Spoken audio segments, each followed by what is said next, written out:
사도신경으로 우리의 신앙을 함께 고백하도록 하겠습니다.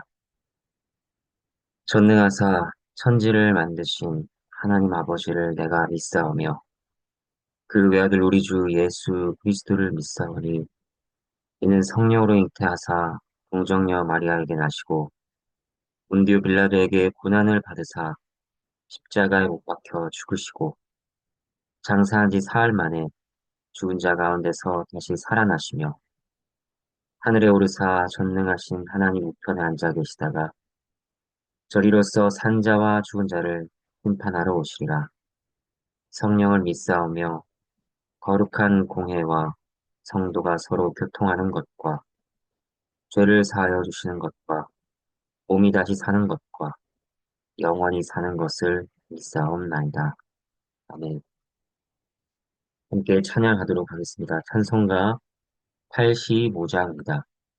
찬송가 85장 2절과 5절을 함께 찬양하도록 하겠습니다. 만민의 구주 예수의 귀하시니 천지의 주 이할 때에 얻도다 사랑의 구주 예수여 내 기쁨 되시고 이제로부터 영원히 영광이 되소서. 아멘.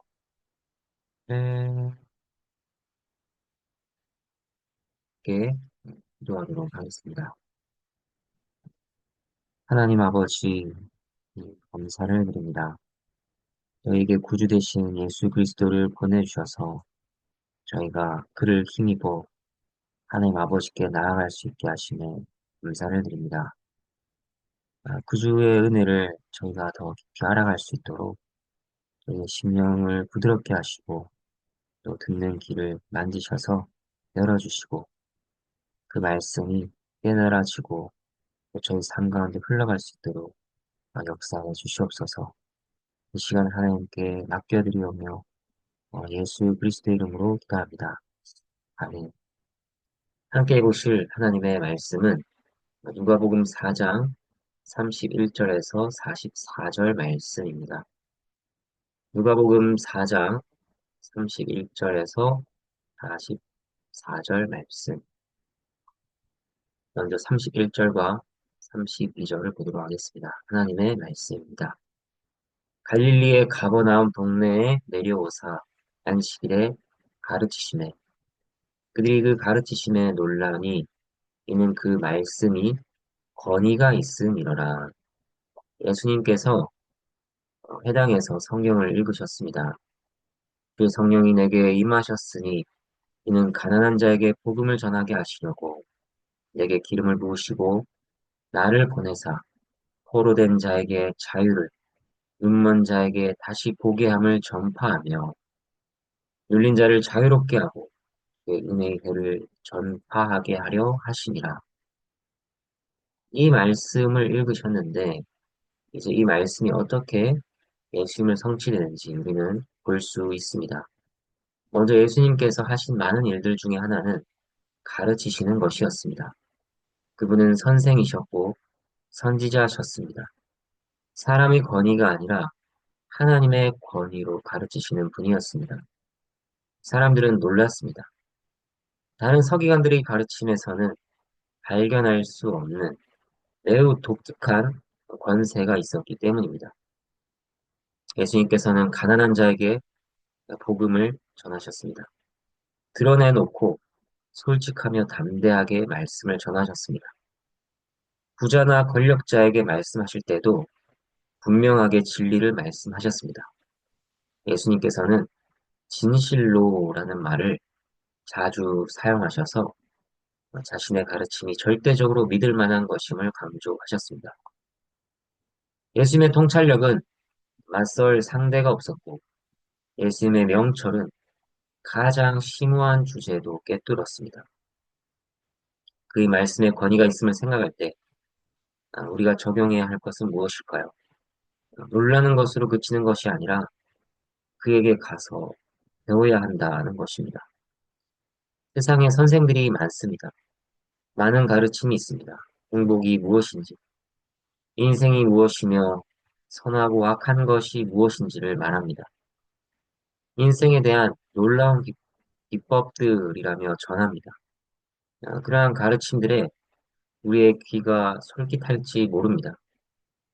하지만 그 모든 것들은 우리 주님의 가르침 앞에서는 아무것도 아닌 것들입니다. 예수님께서는 우리를 늘 부르십니다. 내게로 오라, 나의 멍에를 메고 내게 배우라. 그렇게 우리를 부르십니다.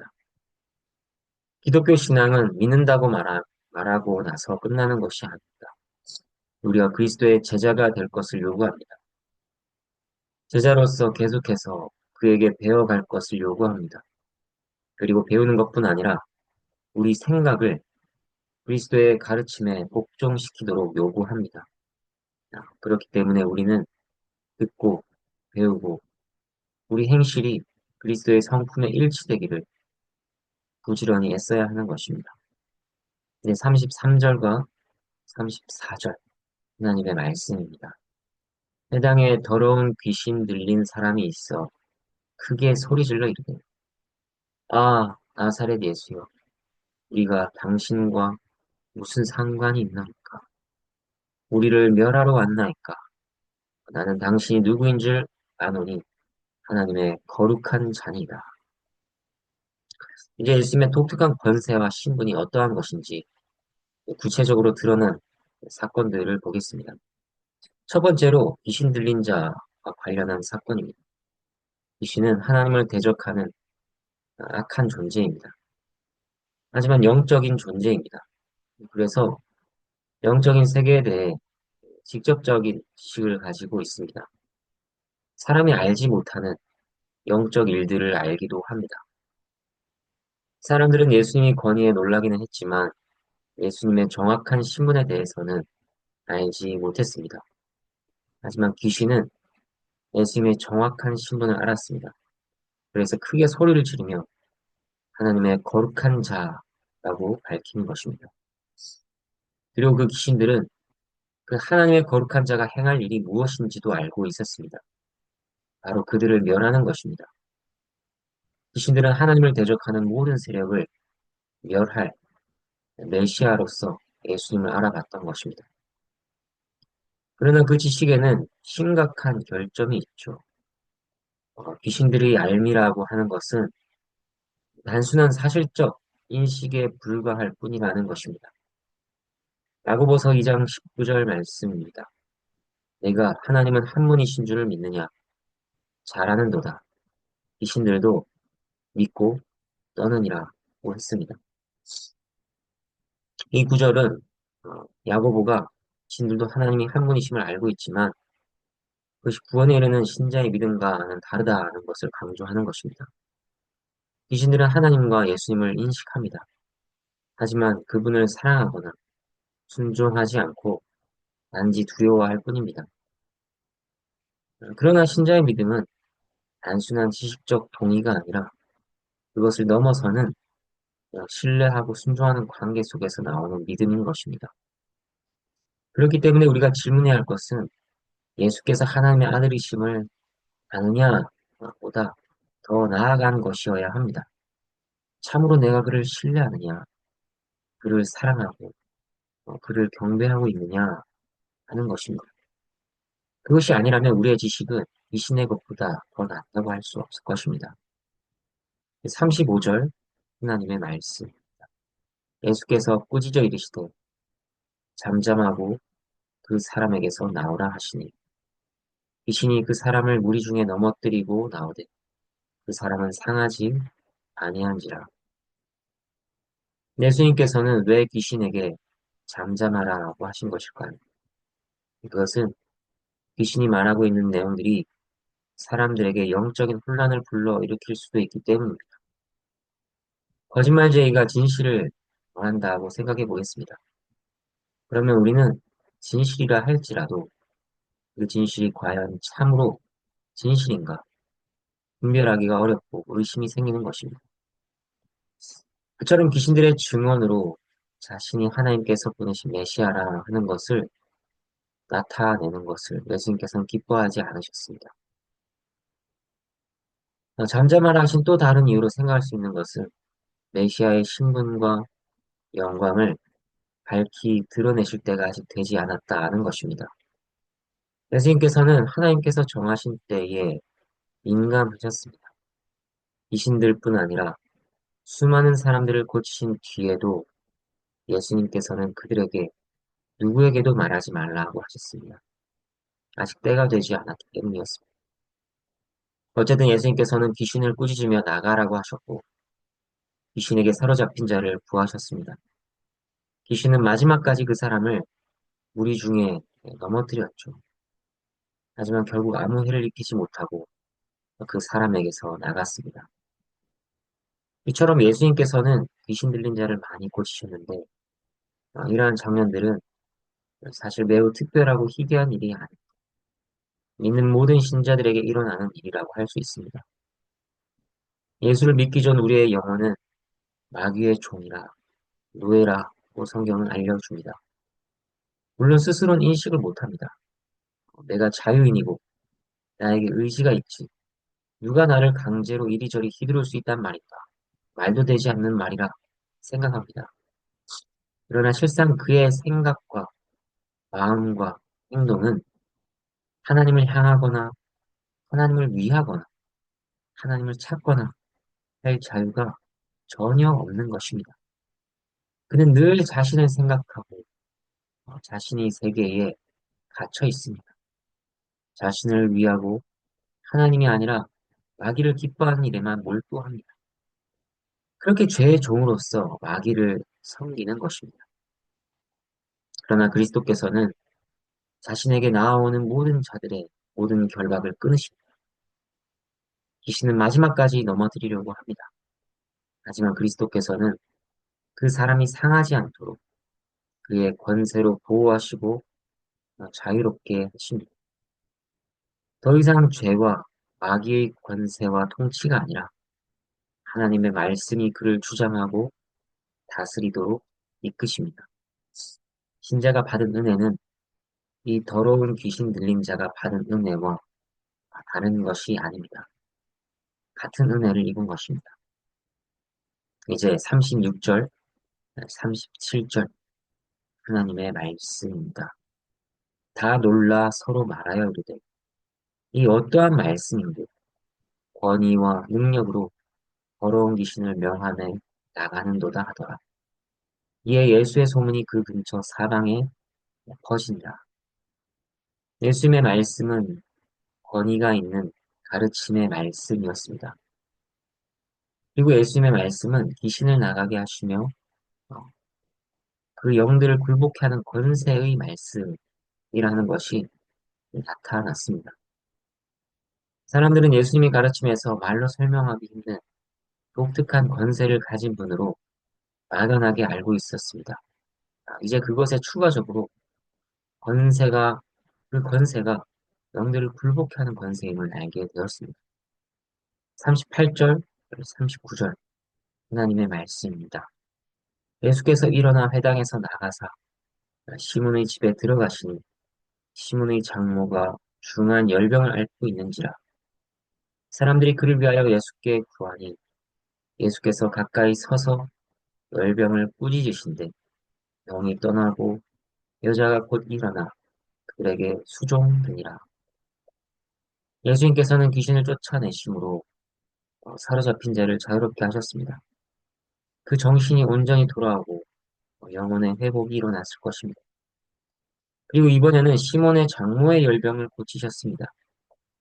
그렇게 하심으로 예수님께서는 영육간에 고쳐 온전케 하시는 분임이 드러났습니다. 참으로 주님께서는 우리의 영혼만을 구원하시기 위해 오신 것이 아닙니다. 우리의 썩어질 몸을 구원하시기 위해서도 오셨습니다. 그분의 구원은 전인적인 것입니다. 우리의 모든 병든 것을 고쳐 온전케 하시는 분이시요 건강을 회복하여 제 역할과 기능을 감당하게 하시는 분이신 것입니다. 물론 시몬의 장모는 나중에 다시 세월로 인해 건강이 나빠지고 결국 죽음을 맞이했을 것입니다. 하지만 열병을 치유하신 것은 무엇인가요?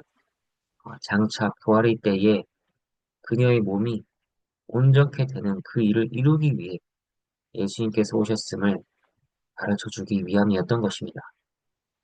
그렇게 영육이 다 온전해짐으로 사람은 본래 존재의 의미와 가치를 실현하며 살 수 있게 우리는 이러한 예수님의 병 고치시는 사역을 보며 동일한 소망을 품을 수 있습니다. 근데 40절부터 42절 말씀입니다.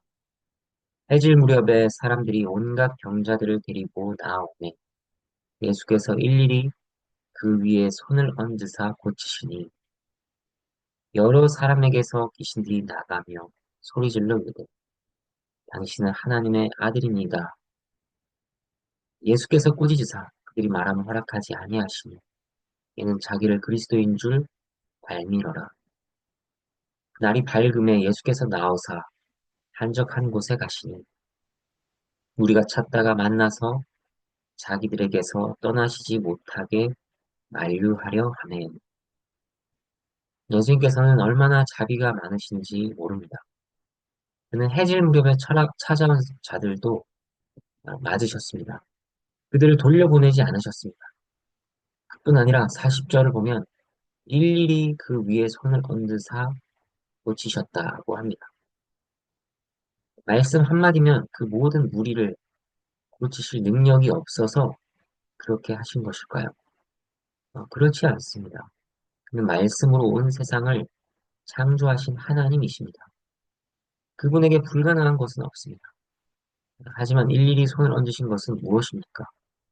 일일이 한 사람 한 사람을 긍휼히 여기심을 나타내신 것이었습니다.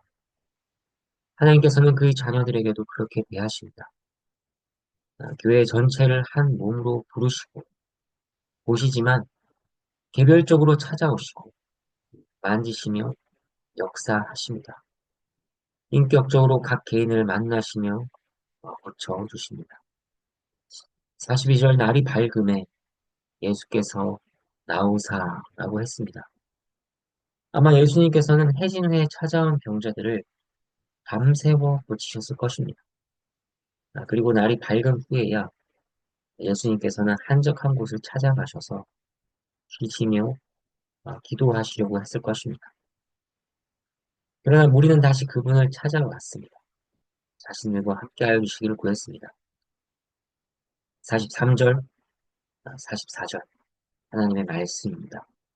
예수께서 이르시되 내가 다른 동네들에서도 하나님의 나라 복음을 전하여야 하리니 나는 이 일을 위해 보내심을 받았노라 하시고 갈릴리 여러 회당에서 전도하시더라. 예수님께서는 그 동네의 의사로서 부름을 받으신 것이 아니었습니다. 그리고 예수님께서는 단순히 귀신 들린 자를 고치고 질병을 치료하신 것이 아니었습니다. 그 모든 일은 하나님의 나라 복음을 전하는 것과 관련이 있었습니다. 하나님의 은혜의 때가 임했다. 메시아가 왔고 그가 다스리는 하나님의 나라가 임했다 하는 것을 보이시는 것이었습니다. 이 복음은 모든 믿는 자에게 구원을 주시는 하나님의 능력입니다. 먼저는 유대인에게요, 또한 헬라인, 온 세상 모든 민족에게 전해질 것이었습니다. 그러니까 그 동네에서의 사역은 더 근본적이고 광범위한 하나님의 계획의 일부분일 뿐이었던 것입니다. 이를 밝히시며 예수님께서는 다른 동네들에게도 가셨습니다. 말씀을 정리하겠습니다. 예수님의 공생의 사역을 일부를 살폈습니다. 예수님께서는 참으로 하나님께서 약속하신 구주이십니다. 어둠 가운데 진리를 비추시고 악한 권세로부터 영혼을 건지시며 몸과 영혼의 질병을 고치십니다. 우리에게는 어둠과 무지가 가득합니다. 마귀가 계속해서 우리를 주장하려고 공격합니다. 우리의 몸과 영혼에는 여전히 질병이 있습니다. 죄의 흔적이 있습니다. 우리에게는 예수님이 필요한 것이죠. 우리를 바라볼 때는 낙심과 절망이 찾아옵니다. 그러나 구주 되신 예수님을 볼 때 우리는 빛과 소망을 발견할 것입니다. 우리를 자유롭게 하시고 고치시며 온전케 하시는 주께 감사를 올려드리며 늘 그에게 나아가 도움을 구하는 우리 모두가 되기를 바랍니다. 함께 주님께서 가르쳐 주신 그거를 고백하도록 하겠습니다. 하늘에 계신 우리 아버지여, 이름이 거룩히 여김을 받으시오며, 나라가 임하시오며, 뜻이 하늘에서 이루어지는 것 같이 땅에서도 이루어지다. 오늘 우리에게 일용할 양식을 주시옵고, 우리가 우리에게 죄 지은 자를 사하여 준 것 같이 우리 죄를 사하여 주시옵고, 우리를 시험에 들게 하지 마시옵고, 다만 악에서 구하시옵소서. 나라와 권세와 영광이 아버지께 영원히 있사옵나이다. 아멘.